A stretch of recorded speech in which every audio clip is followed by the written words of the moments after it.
just got to my wife. It's a lot.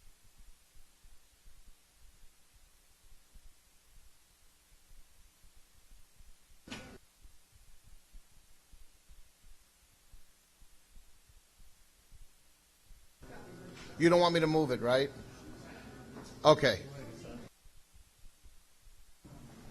So can you hear me okay talking into this now? Okay.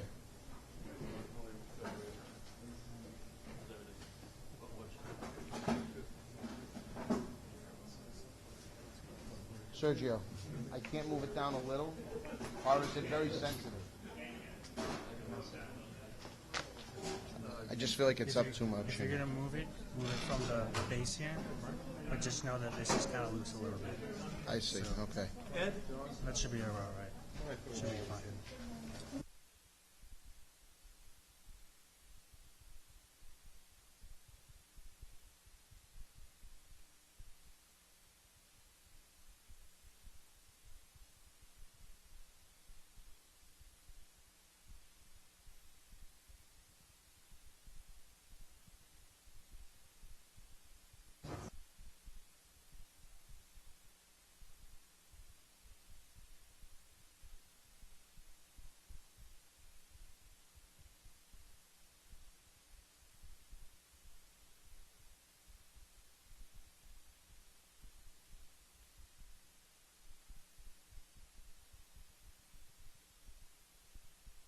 Never mind.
Everybody hear me okay? Okay. First of all, I'd like to welcome you to yet another meeting where we're unfolding and talking about the provisions within our host community agreement that will ultimately lead to an application and a possible resort-style casino at Suffolk Downs, a neighbor here in the city of Revere for the last 78 years. I'd like to first, before we get into those details, I'd like to thank the Assistant Director, soon to be the Director here of Elder Affairs in the city of Revere, Steve Fielding, for loaning his facility out and allowing us this opportunity to present it to you here tonight. I know there's something going on a little later on. I think it's called the World Series, so I know a lot of you don't want to be stuck here for too long, but and I'll try to be as brief but stay as long as you would like so that we answer all of your questions, because this is a very, very important vote that we'll be taking this coming Tuesday on November 5th. There's a lot to consider. And I'm confident as mayor of this city, and I know those behind me who I'll introduce in just a few seconds would also agree that there is an awful lot at stake here for our community. So we want you to be as well informed as we possibly can, so that you make an informed vote on November 5th. We have some people here that are in attendance, and I'll just name the elected officials that are here. We have City Councilor John Correggio. John, thank you for being here. And we have from the school committee, Dan McGuire. Dan, thanks so much for being here. I appreciate it. And our elected officials have been and continue to be involved in this process. I want to thank them, both members of the City Council and school committee who have participated in the hearings prior to the development of the host community agreement, and also continue to join with us as we discuss with our residents and friends across the city and across the neighborhoods in our community about what is all entailed within this agreement. I'd also like to acknowledge from the Friends of Suffolk Downs, Ted Lamoli. Ted's been the face here in the city of Revere, so Teddy, thank you for being here as well. So I'll start over to my far right from the law firm of Merrick O'Connell. He was one of our attorneys representing the city during the negotiations on the host community agreement. Attorney Brian Falk. I'm sorry, Paul Capizzi. No, my apologies. I'm getting all fouled up here. Our city solicitor, Paul Capizzi, who also worked very closely with Brian Falk from Merrick O'Connell. John Fester, of course, our economic development director. George Anzoni, our director of finance. The chief operating officer at Suffolk Downs, Chip Tuttle, no stranger to all of us here in the city. And our Director of Planning and Development, Frank Stringy. I want to thank all of them for being here, and they're here to answer any questions that you may have as a result of this presentation or after this presentation. So hopefully you will get all of your questions answered when you leave here. So I guess what we'll do is we've got a PowerPoint presentation here. Who is running the, or are we not going to, we're just going to leave it? Oh, John, you got it? Okay. So our first slide has to do with the public input process. We held several meetings across each and every area of the city as we were preparing to put this host community agreement together. We traveled virtually in every respective area throughout the city, from the Point of Pines to the Beachmont area, over to the west side of the city, and really everywhere in between. And we wanted as much input as we could possibly get from residents as to what their feelings were, not just with respect to whether they wanted to see expanded gaming come to Revere or not, but what they would like to see in a host community agreement. Because a host community agreement, virtually, in my mind, and I know in the minds of people that worked on the Revere side here as we negotiated through this agreement, it's commonly referred to as a mitigation agreement. And I think we all viewed it as a mitigation agreement. What is the city of Revere going to gain as a result of this project going forward at Suffolk Downs? So we wanted to hear from you everything that you had concerns about. Did you want to see new streets and sidewalks? Did you want to see new schools? Did you want to see new parks and playgrounds? Did you want to see tax reduction? Did you want to see lower water and sewer rates? Did you want to see a new senior center? These are all things that we wanted to hear from people like yourselves across the neighborhoods here in the city. And we compiled a list that I can honestly say was, and John can attest to this, probably close to 100 pages, right, of things that our residents would like to see if this project went forward. And it kind of gave us a roadmap, first of all, of what to talk about as we were putting together the agreement and negotiating the agreement with Suffolk Downs. And it also gives us a roadmap going forward should Suffolk Downs be fortunate enough to be designated as one of the licensed resort-style casinos in Massachusetts. that we have a roadmap now that we got directly from our residents as to what we should do as your local leaders here in the city of Revere going forward. So it really gave us a great picture of what the needs of the community were and what the goals and aspirations were of all of our residents here in the city. So once we were able to accomplish that, naturally, we had to do a lot of our due diligence. So we went out and we performed different studies, and we did peer review with the City of Boston on some of them, economic impact studies, transportation studies, environmental impact studies. We really wanted to see from every angle, how we could address different issues that residents may have, and that, quite honestly, we as local leaders have with any type of project. We didn't want to go into this project blindly and just have faith that this was going to work out. We wanted to be sure that we dotted our I's and crossed our T's, and these studies actually helped us do that. And I think as a result of doing these studies and performing these peer reviews that we did with the City of Boston and working closely with the City of Boston, we were able to identify different areas that required our attention, that in turn required the attention of Suffolk Downs, and we are very satisfied that all of those concerns have been met and have been addressed within the host community agreement that we signed. One of them had to do with transportation, and the transportation improvements that Suffolk Downs will be spending is in the vicinity of $50 million, unheard of on a private project like this.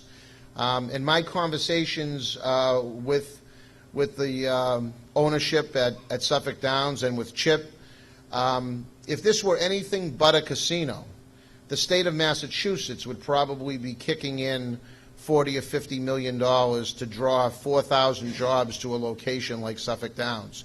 Yet in this case, it's Suffolk Downs that's putting $50 million into roads and beautification and signalization projects in East Boston and Revere that we believe is not just going to control the traffic pattern or control traffic within our community, which seems to be a big concern for a lot of people. We feel, and this is both Revere and East Boston, or Revere and Boston officials, we feel that traffic will actually improve. That's with the casino. Traffic will improve as a result of these improvements that are being made. So I know it sounds counterintuitive. It sounds like there's going to be this $1 billion facility that we're going to have here at Suffolk Downs, and that, geez, there's going to be so much traffic, we're not going to be able to back out of our driveways. That could not be further from the truth because of these improvements. And these are in the host community agreement. The financial terms, and in past meetings like this, we've gone through the entire agreement, first year, second year, third year, and I'm not going to bore you with all those numbers. Safe to say that this agreement, if Suffolk Downs didn't do half the business that they're anticipating, the City of Revere gets $126.5 million over the life of the agreement, which is 15 years. If they reach their goals, which it's not just their goals, these are projections that have been made by economists that have done studies here in Massachusetts. They've been done by the Mass Gaming Commission, and obviously their own numbers indicate that there's $3.1 billion up for grabs in Massachusetts for expanded gaming, for casino gaming. Now, they're going to give 3 licenses. So simple math, 3.1 million divided by 3 says that each casino, should it shake out evenly, should do at least $1 billion, and that's what they're using for their estimates. I would argue that the Boston-based casino will do that much better. But again, I don't have a crystal ball no more than anybody else here does, no more than anybody else does on the Mass Gaming Commission or across the city of Revere or East Boston. So, but given the facts, it looks as though that these projections of $1 billion are pretty solid. If they were to achieve the $1 billion that they're estimating, that means the city of Revere would receive a revenue stream of $15 million a year. Now, that represents 10% of our entire budget right now. That also represents the equivalent of 15 of our largest taxpayer, who happens to be NECO right now, who pays just about $1 million a year in property taxes. That's the equivalent of having 15 NECOs around the city of Revere. We would need to build 15 NECOs to generate the revenue stream that we're going to get as a result of this agreement with Suffolk Downs. And keep in mind, there's not going to be $1 of actual construction taking place in the city of Revere. It's unheard of. You know, some people have said, well, I don't think this deal is good enough. Find another deal anywhere where a city is receiving a revenue stream of $15 million and promised hundreds of jobs without 1 ounce of construction being done in their respective communities. I don't think you could find it. So this, to me, is, I think, a terrific, terrific deal for our city. It's a once-in-a-lifetime deal for our city, because if this doesn't go, we may wind up with a mall there, or we may wind up with apartments, or we may wind up with condominiums. I don't know what we'll wind up with, but something will go there. There's 160 acres, and I guarantee this, it will not be as lucrative, anywhere near as lucrative as this agreement is for the city right now. And I'm telling you that as not only as mayor of this city, but as somebody that has worked on this issue for the last 2 years. And I can honestly say, you know, I could not in good conscience present this or present it as strongly as I feel about it if I didn't think this was the best thing for the residents of our community. I'm staking my whole position here as mayor on this agreement, and that's how strongly I feel about it, because this is going to transform our city and in a very, very positive way.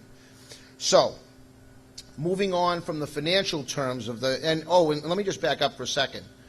At $15 million a year, we're looking at about $225 million to the city of Revere over a 15-year period. So that can do an awful lot. I talk to people here at the senior center that say, geez, we have leaks in the building. What can we do about it? And I scramble around trying to find money to fix leaks. We've got some mold issues we want to take care of.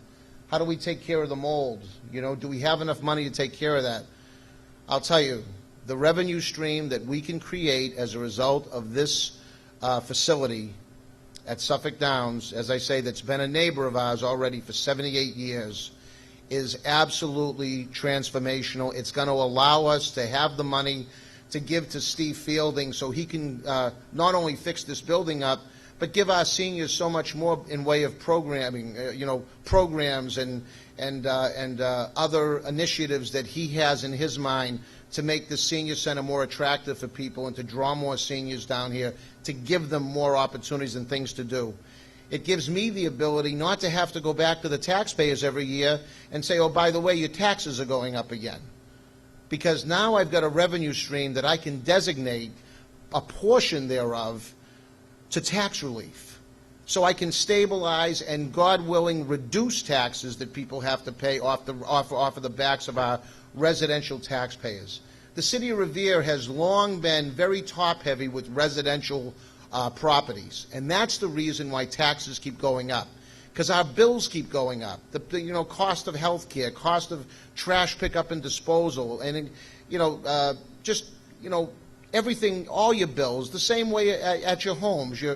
The bills keep going up, and where do we get the money as a community? We have no options right now but to go to the residential taxpayer.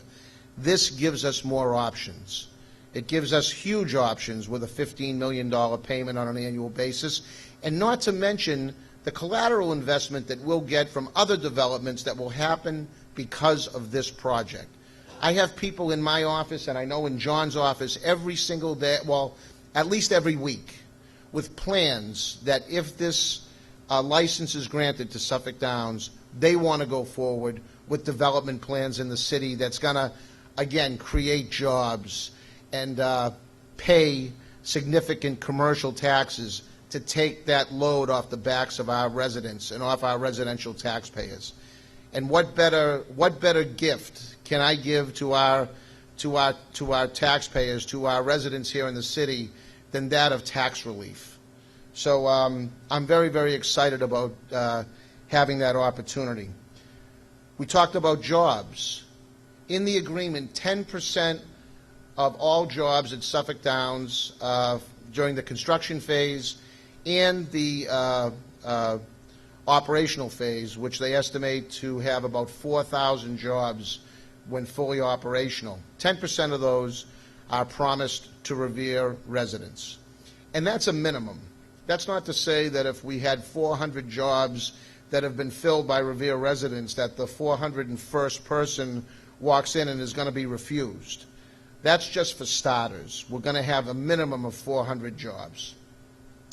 Again, in a city of 55,000 people, a big, big number. To be able to have 400 people lined up outside and know they're going to have opportunities at Suffolk Downs is something that is a tremendous thing for us to be able to do as a city, to put food on 400 families, on the tables of 400 families. Just absolutely, unheard of any project in this city's history.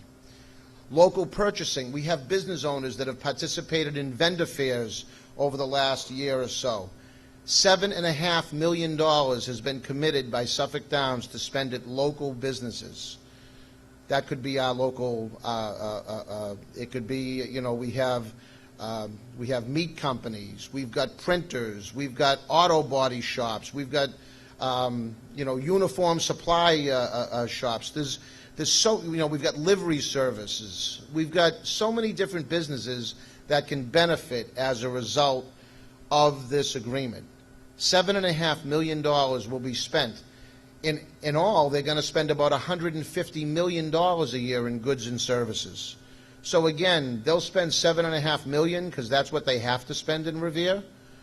But if they spend $10 million, there's nothing that says they can't spend $10 million in our community either. So I try to tell people, those entrepreneurs that are out here in the city, there's plenty of opportunity as a result of this project going forward. So another very, very exciting thing for me as mayor. And not to mention these local businesses that will get that bump because of the $7.5 million that they're going to spend here in the city.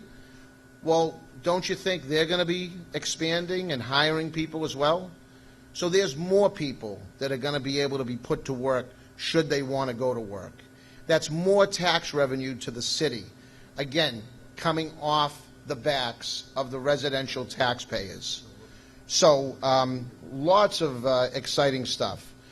We're going to move on now just very quickly to community improvement projects. As you know, we are building a new Harry Delarusso Stadium.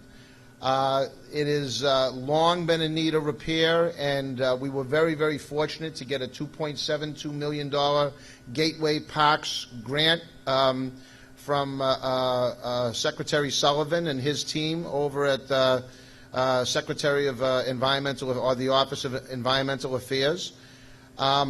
We had to bond from the City Council $2 million to complete the project because it's going to cost us around $5 million to build. And we didn't want to turn back the $2.72 million in grant money because we know we need a stadium, and the City Council recognized that, so they stepped up and they allowed the city to bond for the extra $2 million.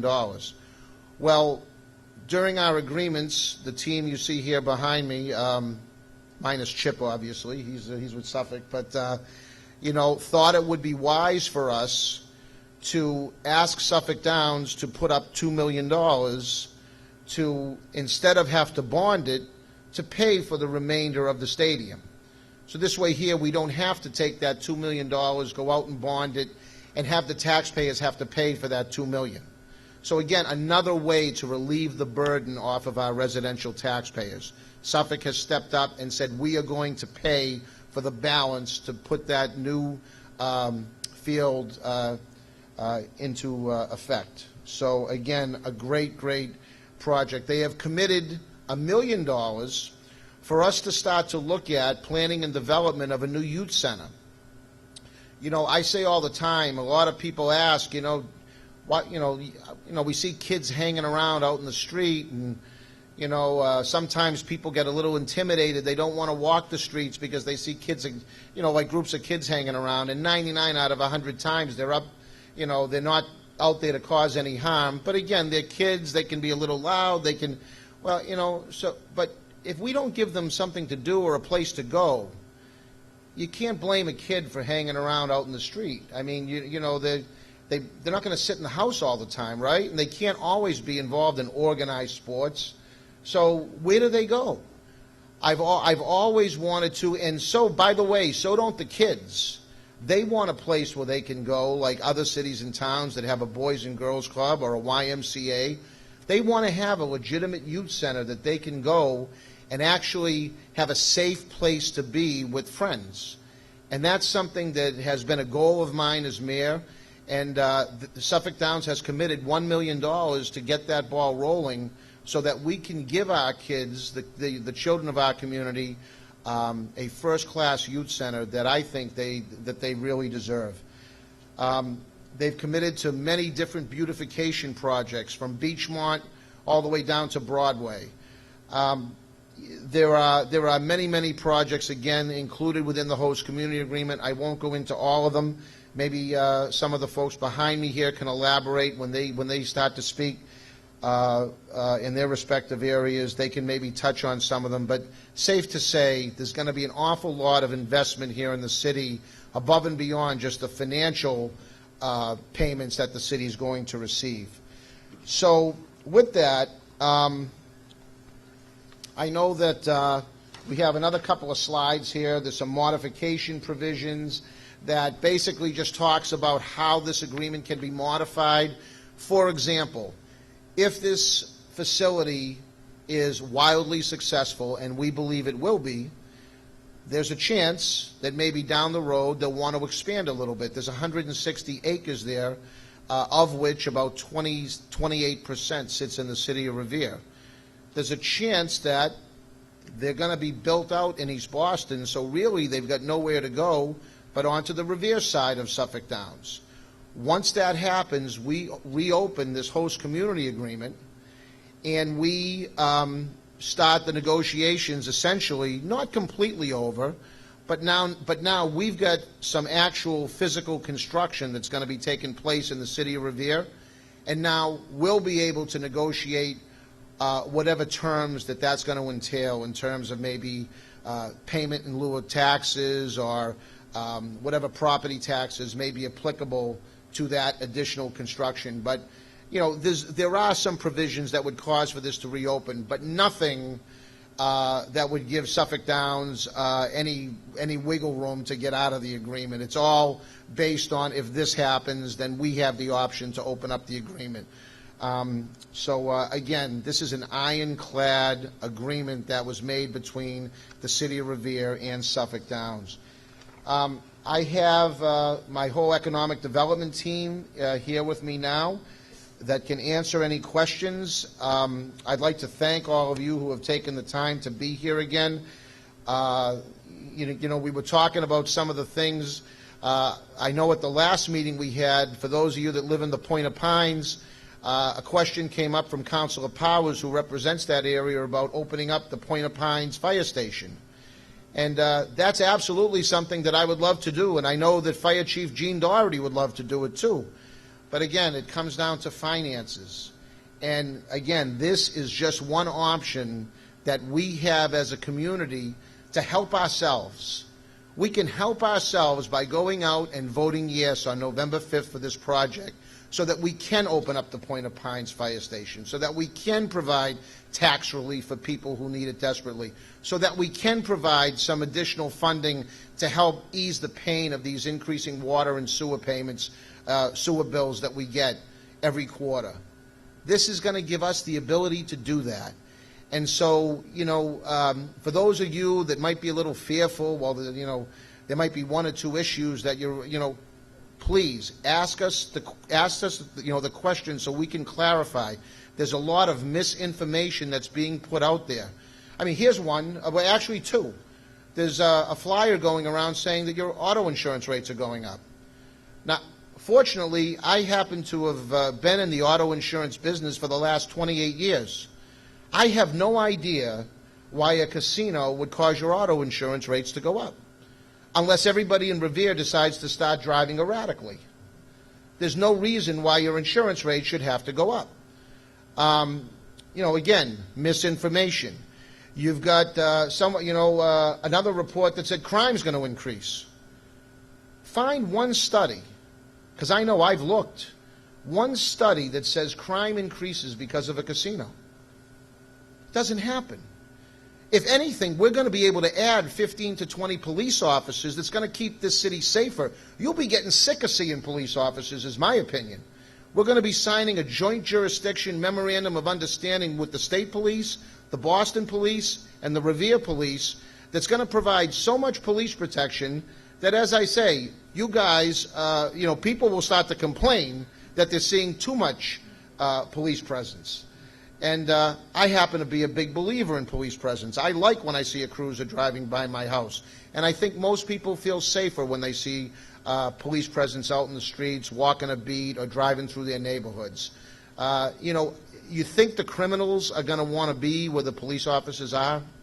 Or are they going to want to move on and find another place where maybe there's less police protection? I tend to think our streets become safer because of this project. So please don't buy into this misinformation that you're seeing out there unless they can somehow substantiate it.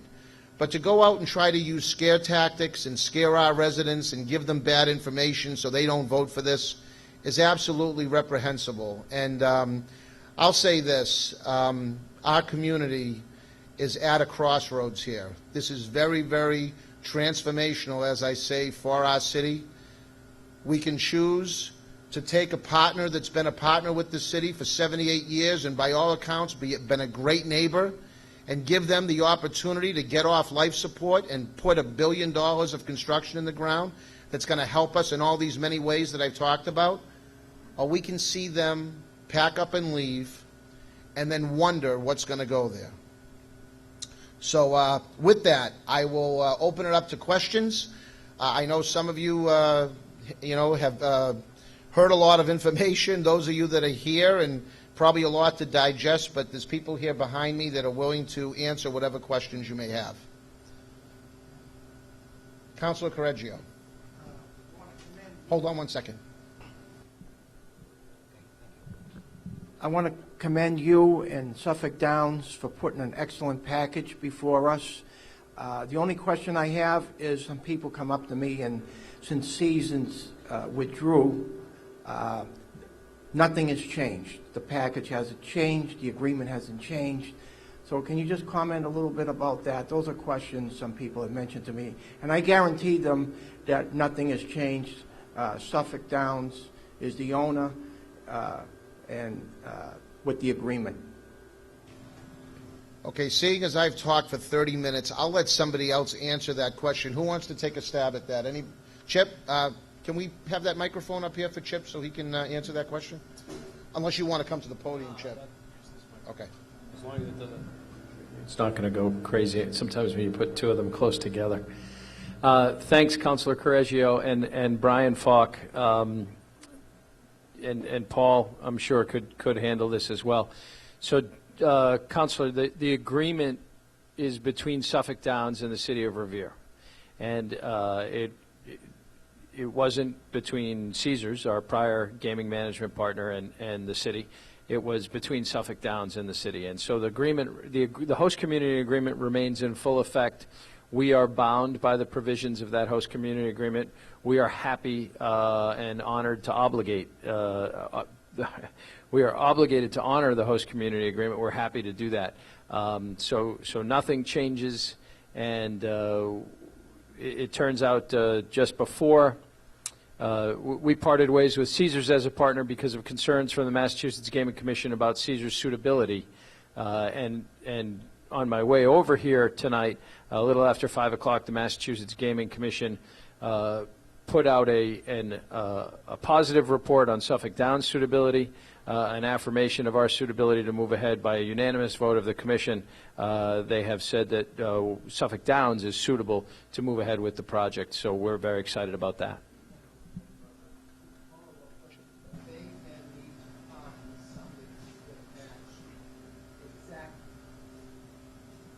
So that means because we don't have a partner with Caesars, Suffolk Downs needs to find somebody who's going to honor all the specific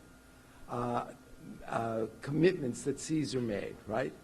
In order for us to honor our side of it, we signed something that said we were going to get this, this, and this. Caesars is out, so we need to find a new partner who's going to honor all of those things, right?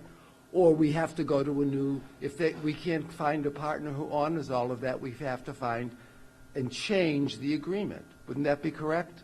Correct. Okay. So, yes, and we haven't made any decisions yet. You might imagine there's strong interest from major first-class gaming operators in this market, both because of the attractiveness of the Boston area market and the Massachusetts gaming law, which only will award one license in this region, and because of Suffolk Downs' location. We have a premier location where we have great infrastructure already, things like that. So we're in discussions with a number of companies, but it's pretty much a take it or leave it discussion. I mean, the host community agreement with Boston, the host community agreement with Revere, those provisions we're obligated to live up to, and as I said before, we're happy to live up to them, or we wouldn't have made the agreements. Both of those agreements actually contemplated that we may not have the same gaming manager forever. Both of those agreements included provisions whereby we could, if we parted ways with Caesars, we could introduce another company.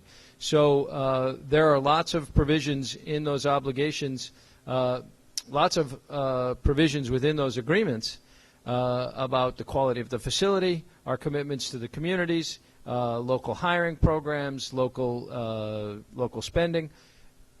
Any new partner that we would get is bound to live up to those the same way we are. Right? We're not assigning those agreements to somebody else. We are the developer. We are bound by those agreements.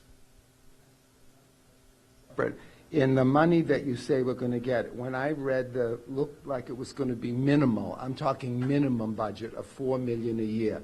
You've given out the figure, if they make $1 billion, it could be up to $15 million a year.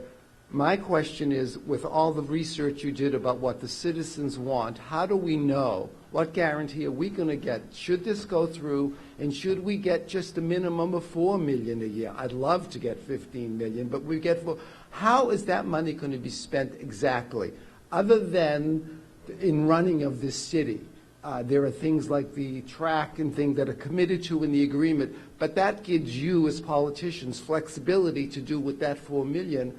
And how are we going to know, and what's our citizen input to make sure we get what we told you we wanted?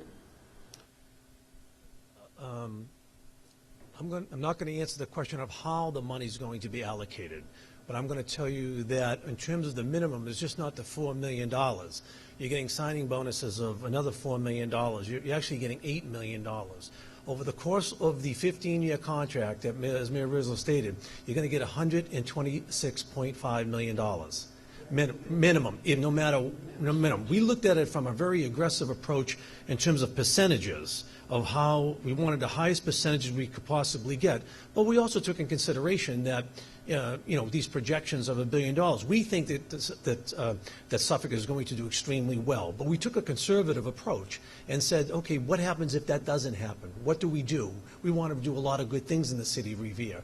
As the mayor stated, we had a public input. How we determined our minimum values was that we got the input and we put costs associated with that. We met with the fire chief, the police chief, the superintendent of public works. So when there's a lot of misinformation out there that no monies are going to education or public safety, that's false information. That's within the minimum criteria that we have over the course of the 15 years. We feel very, very strongly that the projected figure is going to be around $209 to $220 million. Okay, and we feel that's fairly accurate.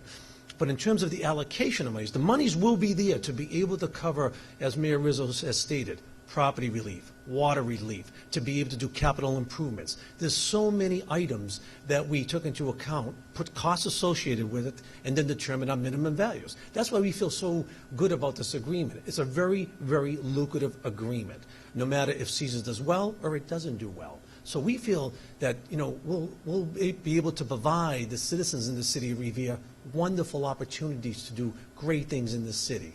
In terms of the allocation of the monies, that's, it's within the budget for X amount of dollars. There needed to be some flexibility because sometimes things change. There may be more monies needed in education. There may be more monies needed in public safety. So the question came about is we didn't want to do it on a line item basis because if you're stuck at that particular figure, if you needed more funding for that, you wanted to be able to do so. So there is some flexibility in terms of the allocation of monies with the mayor and the city council, but the monies will be there.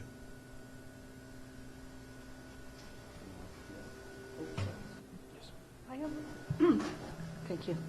I have a question. I'm an abutter to Suffolk Downs, and I'm concerned that if they start putting buildings on there or the other buildups that may occur around it, the water table. We're located near the ocean. Water table is a major issue, and I'm frightened that that water table is going to become more and more of a detriment for those that are living near Suffolk Downs, because as the buildings are there, the water will rise, I feel, and it frightens me. So that's one of my concerns that I have, and I'm just wondering if the infrastructure is taking that into account to be able to handle that problem. Thank you for that question, and that's an excellent question. I think I'm going to have, Frank, would you like to tackle that one? That is a very good question. If you look at the plan that Suffolk Downs has now, they're adding 26 acres of green space that doesn't exist now, of pervious area. Right now, it's mostly hot top, so it's only going to improve water storage conditions in and around the Suffolk Downs vicinity. And they're going to provide compensatory storage for storm water underground and in ponds and retention areas and underground drainage systems. So you're going to see an improvement in that area in terms of storage of groundwater. Does that answer your question? The surface water too, they going to need piping to absorb just right.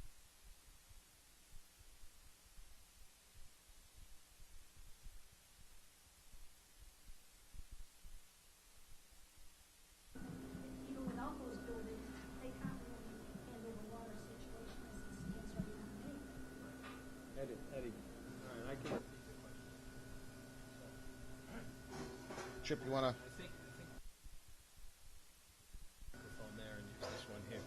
So the question is about drainage, stormwater, runoff, sea level rise.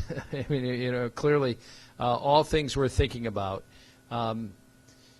So Frank Stringy mentioned that we'll have a fairly substantial improvement in what are currently impervious surfaces, right? Paved parking lots and adding pervious surface, right? The current actually the current stormwater runoff system in Revere, we spent $3.5 million to improve it 2 years ago as part of our EPA settlement decree, and we created a new storage pond in the infield. All of that water from our concentrated animal feed operation in the 24-acre barn area in Revere now goes to a storage pond in the infield at Suffolk Downs, and when that pond rises to a certain level, we actually pump it all the way across the track to the MWRA system on the other side of the Suffolk Downs T station. Okay, so Revere's not even, yeah, right. So,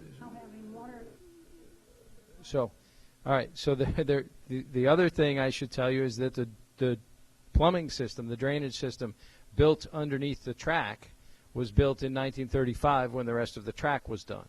So we have extensive plans to upgrade all that infrastructure, to reuse water from all of it. We're going to catch the vast majority of the water that falls on the roofs, and have a conservation and water reuse system for captured water, for the systems that we can use that. It's all on our website as part of our green initiative at SuffolkDowns.com, and I don't want to take up too much time, but what you'll find in a new facility are new systems and a stormwater runoff plan that is substantially improved from where it is today. Okay? Then in terms of sea level rise, we are planning the entire facility with our structural engineers and our engineering team, so that it can withstand the benchmarks that the City of Boston and the City of Revere and others are looking at for 100-year events and sea level rise and things like that. The highest point of the property is actually where we are where the grandstand and clubhouse are now, and where we are constructing the new facility.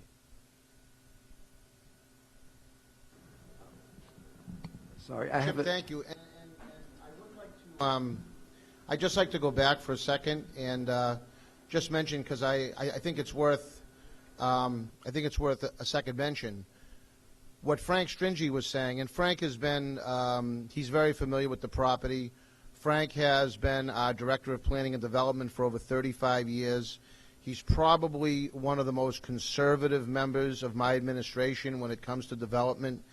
And so I trust Frank, who's worked very closely with this, when he says that your situation with respect to flooding is actually going to improve.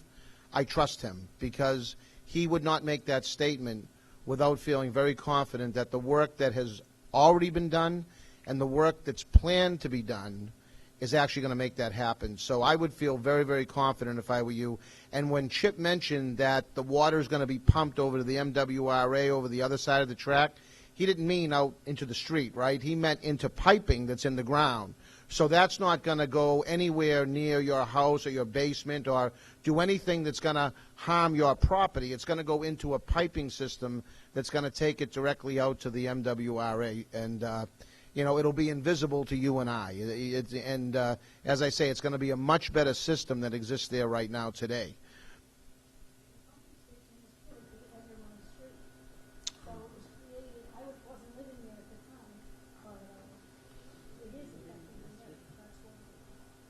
Yes, you're in a butter to the track now. Are you on the Revere side? You're on the Revere or East Boston side? Washburn Ave? Okay. So you're right.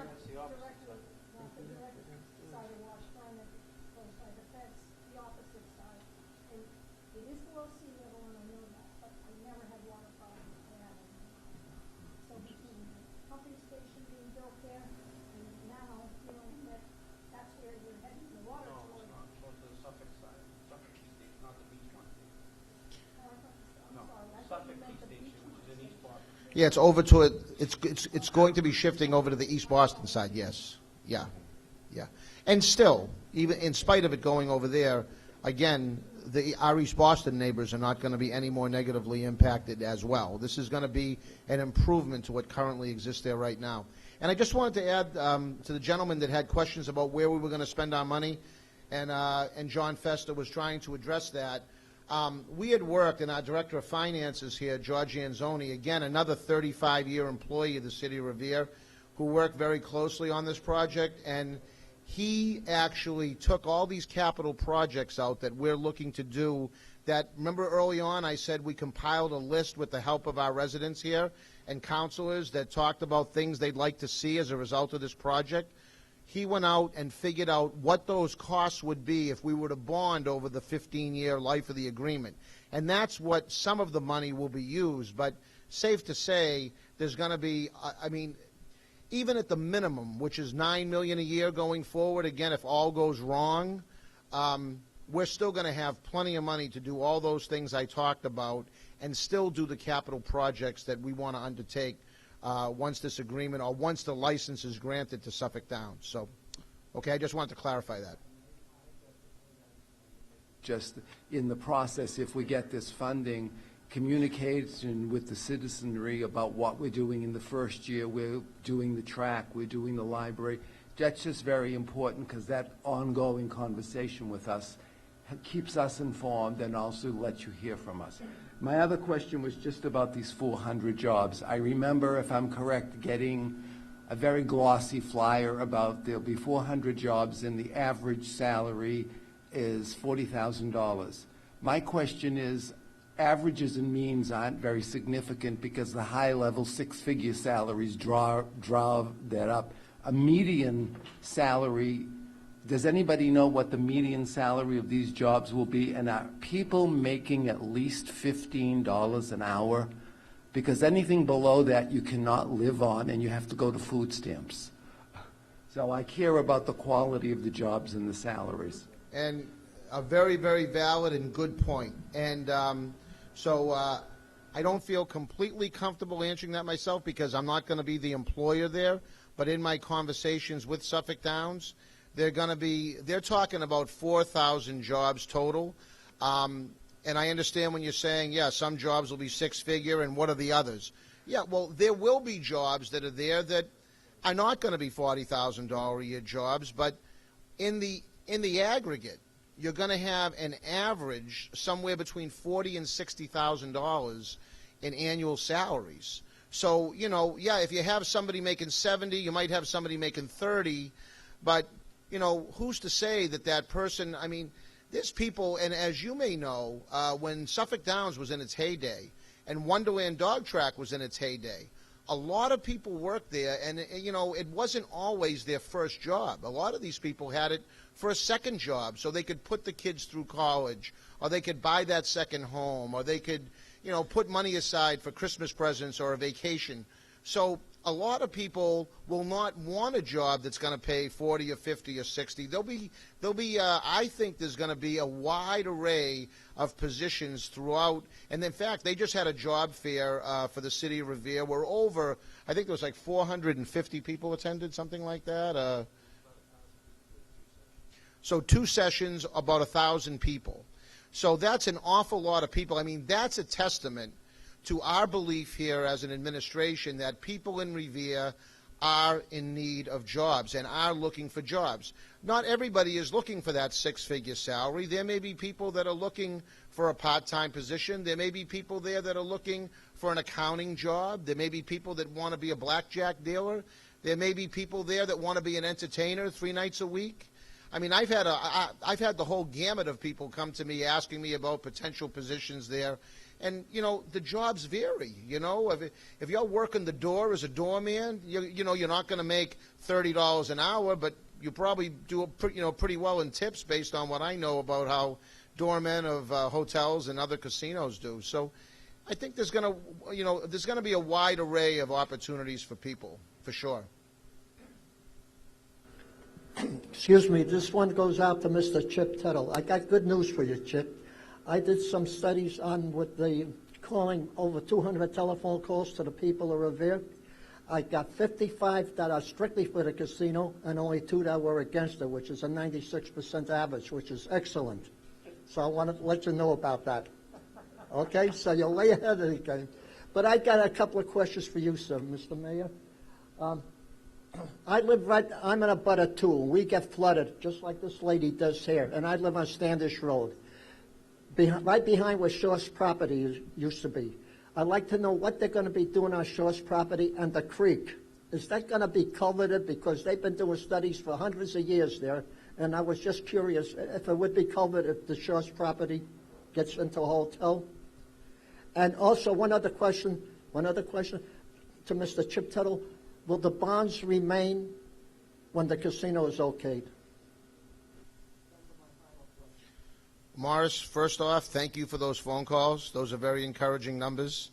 I think both of them will answer their respective questions, but before I bring John up to the podium, I do want to acknowledge and recognize City Councilor Tony Zambuto, who came in late. So, Tony, thanks for being here. Here's John.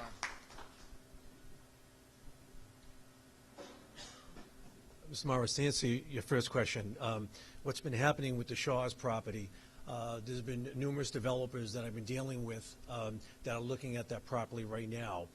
John McDonald from Boylston Properties is representing Mr. Saratani. And there's been ongoing negotiations with 3 different entities on that property. They have not signed an agreement yet, but you know, it's a situation. There's a lot of interest in that property from commercial development, hotel, retail. So we're looking at that very closely because we know that the neighborhood is sensitive to that. We also know that that's a very viable property for commercial use. So we'll know very soon.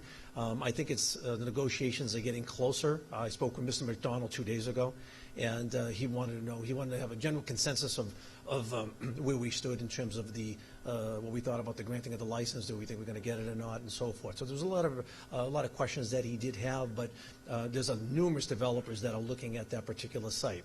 In terms of answering your question about the ditch, one of the first things that Councilor Novoselsky did when I met with him, I met with all the councilors to see what their concerns were. And each councilor gave me a list of items that were their priorities. They gave me a list of 10 items. And one of the things that Mr. Novoselsky, Councilor Novoselsky, was concerned about was the cleaning of that ditch. So, you know, that's a sensitivity that covering it completely. It is good. I think there's no question that it's going to be addressed. I don't know. I don't want to give you false information. I don't know to what extent. But that is one of the top priorities of Councilor Novoselsky, and that's something that if this goes forward, I'm sure that we're going to address that. I'm not trying to be vague with you, but I want to answer you honestly. That will be addressed because that is a major concern to him. Okay? You're welcome.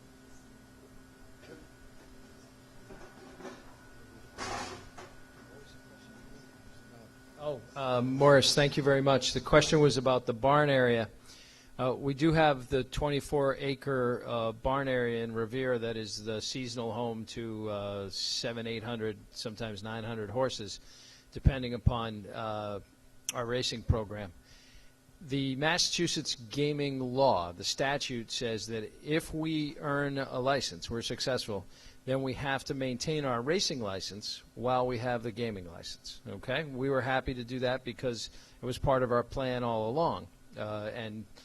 For those of us, I first started working at the track in 1991, and saving racing, preserving racing, and the 78-year legacy of our facility is part of our motivation for this proposal.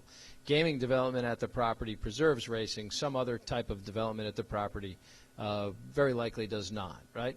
But the mayor mentioned earlier that the city of Revere would like us to look at development in the barn area. So if we're successful in a future phase, that's the area that we're looking to develop next. Because we have to maintain racing at the facility, doesn't necessarily mean we have to keep the barn area there. We could reduce the number of barns from what they are now, and other tracks do that. They have off-site training centers where the horses are stabled off-site, and the employees that take care of the horses are off-site, and they ship in for the day of the races, and then they ship back out. In fact, Gulfstream Park in Florida, which is a very successful racetrack on the East Coast in Hallandale, Florida, its barn area doesn't have enough capacity for all the horses that want to run there. They have a training center about an hour away, and they put the horses at the Palm Beach Downs Training Center on trucks and ship them in for the races and things like that. So we are committed to working with the city on future phases. We have some plans for the barn area right now, but whether the barn area stays there forever would be determined based on how successful the facility is and what other alternative development we could look at. Sure. About the jobs that will be at Suffolk Downs, will the veterans be given first preference? Well, first preference goes to Revere residents and Boston residents. But we have a commitment to veteran, minority, a diversity hiring program that's out. Not only that's outlined in the gaming legislation, but that's outlined in our host community agreements as well. So we're looking forward to trying to put some of our returning veterans back to work.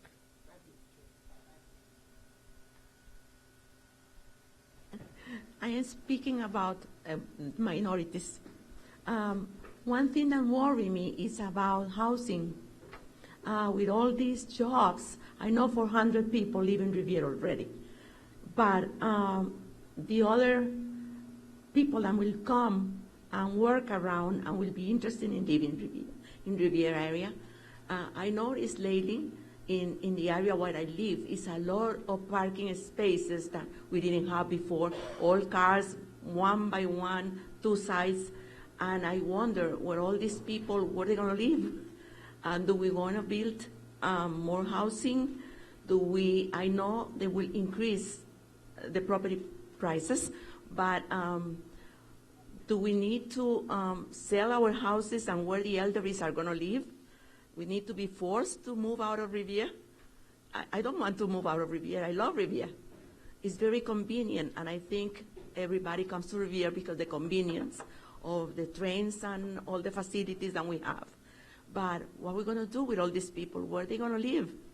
And that is what worries me, especially in the area where around Suffolk. Okay, well, that's actually a very good question. I think a lot of people are fearful when they hear 4,000 jobs. Now, the jobs that we're talking about for Revere residents, the goal here for us is not to draw 4,000 people to the city of Revere and have them go to work for the, for the new facility. The goal is to have people that live here already that need work to go to work at the new facility. And in my mind, you're taking people from our community that desperately need work, desperately need employment, and lifting them up to a point where now they take care of their property a little better than they otherwise could. They can afford to stay in their homes as opposed to have to maybe face foreclosures as we had to back in 2008 and 2009 when we saw over 400 homes foreclosed on here in the city. This is going to give people opportunity. We don't really have a lot of land where we're going to be building a lot of new housing. Revere is pretty well built out.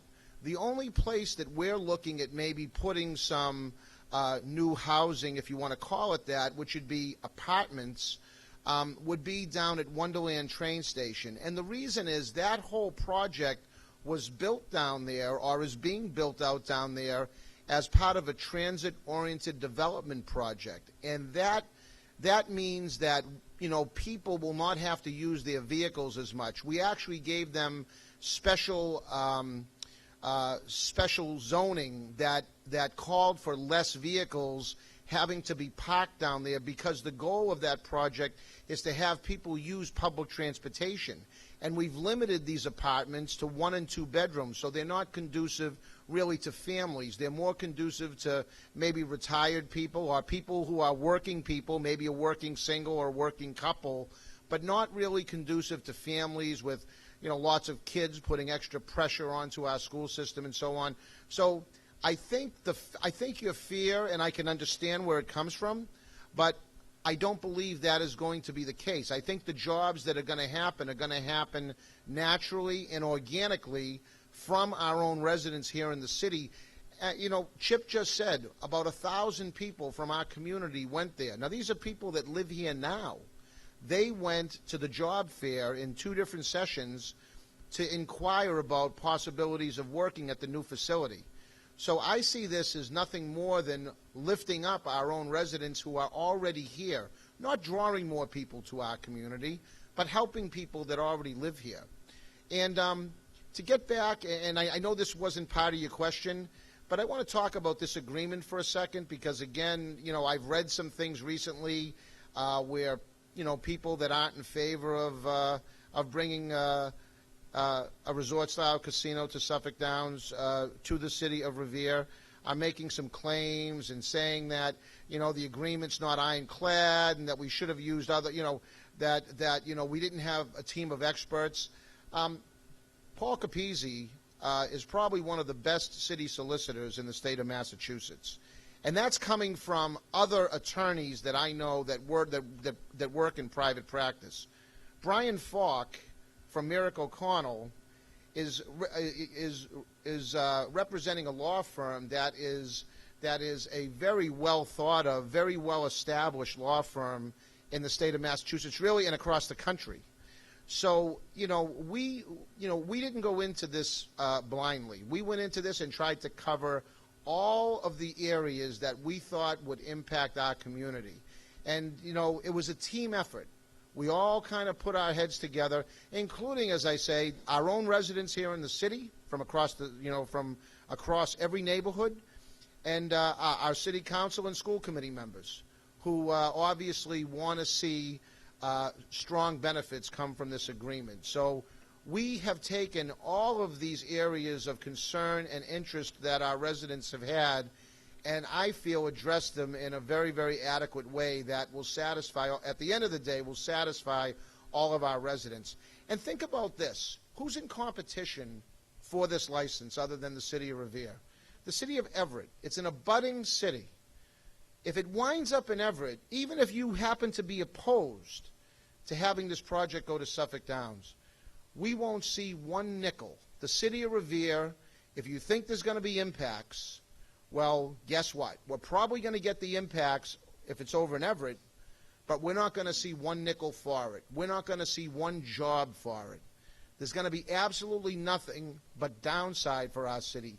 That's why Everett voted 86.5% for the casino over there in Everett, which in my opinion is in a horrible location on Route 99. I don't like to go down Route 99 now. I can't imagine driving down Route 99 when there's a casino there. They voted 86.5% for, because they understand and recognize it means a lot of revenue to their city that allows them to do an awful lot of things to lift their community up. It's the same thing we can do. And now we've got people from Everett coming to Revere trying to tell our residents that it's no good. And it's frustrating for me as mayor to watch, quite honestly, because I know what this means to our own residents. And there's a lot of, as I say, misinformation and a lot of scare tactics being put out there. But we've worked on this for 2 years. And I promise you that if this does come to fruition, mark my words, people in this community are going to be elevated to world class. This is going to become a world-class community that we're all going to be very, very proud of, and we're all going to be that much more fortunate for staking it out here in the city of Revere. Trust me on that. Are there any more questions that we have? Anybody else have any concerns that maybe we can address? We've got good people here that can answer them. If there's, I think Councilor Zambuto may have a question. Thank you, Mr. Mayor, and I guess what I want to do is try to clear up some of the misinformation, and so I'm going to ask you to explain to these people, and it's coming from all areas. People are saying that we've already spent the money on the literature that's come out, and unfortunately, we had a candidates night not too long ago, and one of my colleagues even mentioned something like that. I'm very disappointed that there's misinformation coming from a lot of different directions. And unfortunately, with the credibility of being an elected official, throwing that kind of stuff out there, I want you to get a chance to clear this up, that, there's a lot of stuff being said about how because we took a little money from the rainy day fund for the last budget, that's the money from the casino. It's already used up. Don't vote for the casino because the money, it's ridiculous, but unfortunately, some people that are supposed to have some credibility are throwing that out there. So I want you to address that to the people, mainly the people that are watching this on TV. Sure. Thank you. Thank you, Councilor. Well, first of all, we've had some people out there that are calling for a Plan B if the casino doesn't come to fruition. And I've been saying right along, in my mind, the casino is Plan B. Plan A is my planning department, Frank Stringy, John Festa, and the team that sits upstairs in City Hall. They go to work every single day looking on development projects. As you know, we've got a new project, $10 or $15 million, somewhere in that vicinity, going to Johnny's Food Master. We have Market Basket that once the board of directors stops fighting with each other, that should be opening up shortly. We have, John Fester talked about the Shaw's site that is being negotiated right now. So we're not, and we're breaking ground on a $40 million development down at Wonderland Tea Station within probably the next month, month and a half. So we have a game plan. The city of Revere is going to do well with or without a casino. I just feel this project and a facility that's already here and has been within the confines of our city, at least peripherally, within the confines of our city, that can generate that type of revenue, those type of jobs, and the amount of additional investment and benefit that the city of Revere could enjoy as a result of them gaining a license. We would be, in my mind, we would be foolish to turn that away. You know, people talk to me all the time, oh, my taxes and my water bill. This gives me the opportunity as mayor and the next mayor to provide you tax relief and provide you with, some water, sewer rate relief. To get back to Councilor Zambuto's point about we've already spent the money. No, we haven't spent the money. I don't want to convolute the issue because I know that the councilors here will understand it, but safe to say that, yeah, to balance our budget this last time, I had to take $1.5 million out of our stabilization fund. What they're not telling you is that about 45 days prior to that, I put $2.8 million into that stabilization fund and told them that I would probably need about 1.5 to balance the budget, which we did, and the city council, but for one councilor, voted for it. Otherwise, had that one councilor had their way, I would have been laying off probably somewhere between 20 and 25 people, which I don't know how that would benefit you as the residents. But nonetheless, the money has not been spent. We will, in conjunction with you, the residents, and the city council, talk about ways that we're going to, as I say, provide all these capital improvements and the tax relief and everything else that I've talked about for the last 6 months, or actually the last 2 years since we started negotiating this agreement. And as far as communication goes, for those of you that have dealt with us here up in the mayor's office or with any member of my administration, we try to keep a dialogue constantly going with our residents. My goal is to keep you as informed as I possibly can. We send out a monthly newsletter to let you know what's going on. We are doing now public service announcements in conjunction with Revere TV, and I have to thank Revere TV. I know Rob Dunbar there, he's back there as he always is, covering this meeting. Sergio's back here. I see Ed DeVoe, who is always there doing, he does a monthly meeting with me and what's called Conversation with the Mayor. He does other meetings with other people around the city. Our goal is to keep people as informed as we possibly can, and that's going to continue. So once this comes to fruition, believe me, you people will get tired of seeing us at meetings or on local access cable, because we want to put out as much information as we possibly can to keep you informed of what's going on. You probably get these code red phone calls all the time, these recorded messages to keep you posted what's going on in the city. So that's very important to me, to keep information flowing between our residents and city government. You should be informed, and you will be informed as long as I'm mayor. So unless there's any other questions, I want to, Morris? Yeah, go ahead. Before the election, would you put out that 911 reverse call, I believe it's called? Are we going to do a reverse 911 for the election? For the casino. I'm not sure if we'll be putting out a reverse 911. I don't know if I'll defer to legal counsel here on that. I'm not sure if. Okay, forget I asked the question. We could do a reverse 911 call to inform people of the election, but we could not actually ask people to go out and vote on this question, or in any way campaign for the question. That would be in violation of the campaign finance. Thank you. So essentially, for those people who couldn't hear, that was City Solicitor Paul Capizzi, who said we could put one out that says, yes, you can, it's election day, come out and vote, but we can't specifically say come out and vote for this question. But I know this is a big issue for our community, and I'm confident that people will come out and vote that day. And I'm confident after they hear and see all the facts that they'll support a neighbor of ours who's been here for 78 years. Like I say, the alternative is to put it one city away and see them gain all the benefit and us get nothing. Or do we support our neighbor, Suffolk Downs, who's been a great neighbor by all accounts for 78, close to 80 years? This is our chance to really see them reach a point where it elevates our city beyond anything that we could have ever imagined.